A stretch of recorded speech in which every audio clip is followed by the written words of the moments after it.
السلام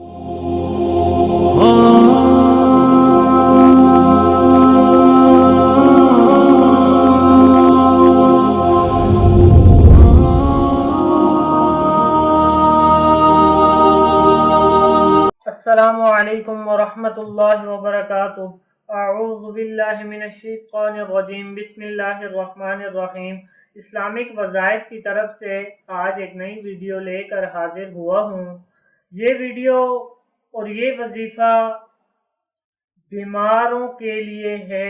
اگر آپ کے کوئی بھی گھر میں کسی بھی شخص پر کوئی بھی بیماری ہے تو انشاءاللہ آج کا بتایا ہوا وظیفہ آپ ایک بار اس وظیفے پر ضرور عمل کیجئے گا، اور اللہ رب العزت کی ذات سے وہ بیمار شخص جو بھی ہوگا اللہ کے حکم سے اس کو ایسی شفا ملے گی کہ آپ خود بھی حیران رہ جائیں گے۔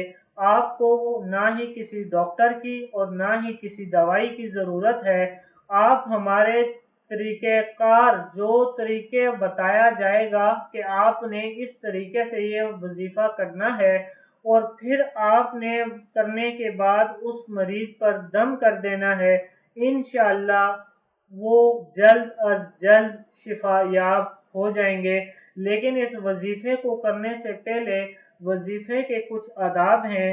سب سے پہلے یہ ہے کہ وظیفے کرنے والا شخص کو گناہوں سے بچنا ہے۔ گناہ کی خاصیت یہ ہے کہ وہ اللہ کی رحمت کو دور کرتا ہے اور خدا سے دوری ہوتی ہے اور شیطان کا قرب ہوتا ہے۔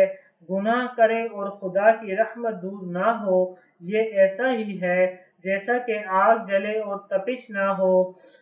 جب وہ دم کرنے لگے تو اس کے دل و دماغ میں حضوری کی کیفیت پیدا کر کے اللہ کی بارگاہ میں سوال کیجئے، اور اس یقین سے کیجئے کہ طاقت کا سرچشمہ صرف اور صرف اللہ کی ذات ہے۔ اور آپ نے پھر وظیفے کو پڑھنا ہے 132 مرتبہ یا سلاموں پڑھ کر آپ نے دم کر دینا ہے۔ میں آپ کو دوبارہ بتا رہا ہوں، 132 مرتبہ یا سلاموں اونچی آواز میں مریض کے سرہانے کھڑے ہو کر پڑھنا ہے۔